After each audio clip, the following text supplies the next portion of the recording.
Welcome to your average, everyday, local neighborhood where overconsuming the municipal water supply to irrigate a useless crop is the industry standard. Most homeowners don't even realize that their yards are using tens of thousands of gallons of water per year. Because who has time for lawn math?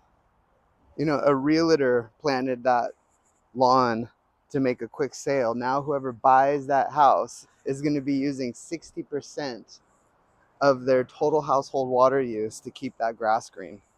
Residential water waste and watershed contamination are major ecological issues facing our communities. Fortunately, they are the most correctable. I'm Benito Olamendi, a permaculture practitioner.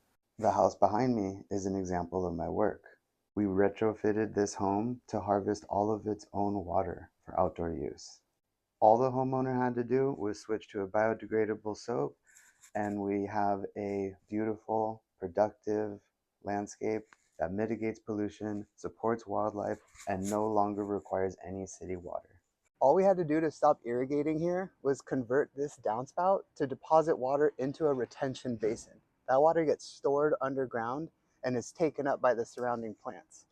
In this case, we prioritize native plants so that we can help support our local ecosystem.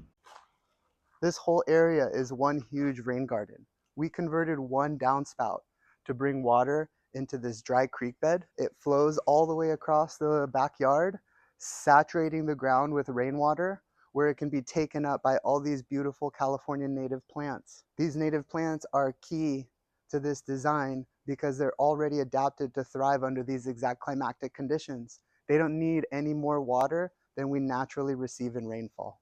This is the food forest.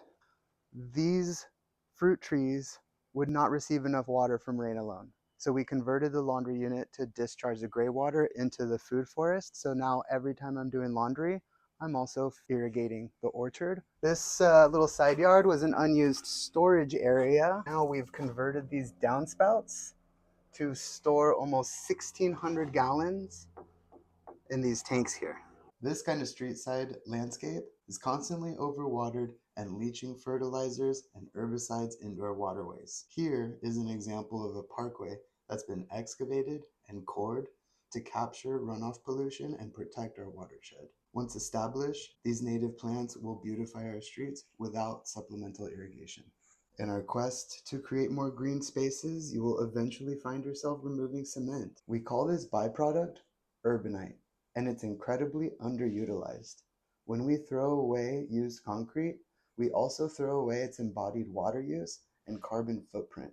Lastly, we can use all that leftover dirt to build functional art in your landscape. This way, you can skip the plastic lawn furniture. This is just one example of how residential water use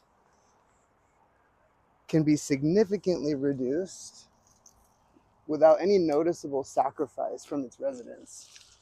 In fact, these strategies are shown to enrich our surrounding community and support local ecosystems. These strategies are the quickest and most accessible means for millions of people to make the biggest positive individual impact in the fight against climate change.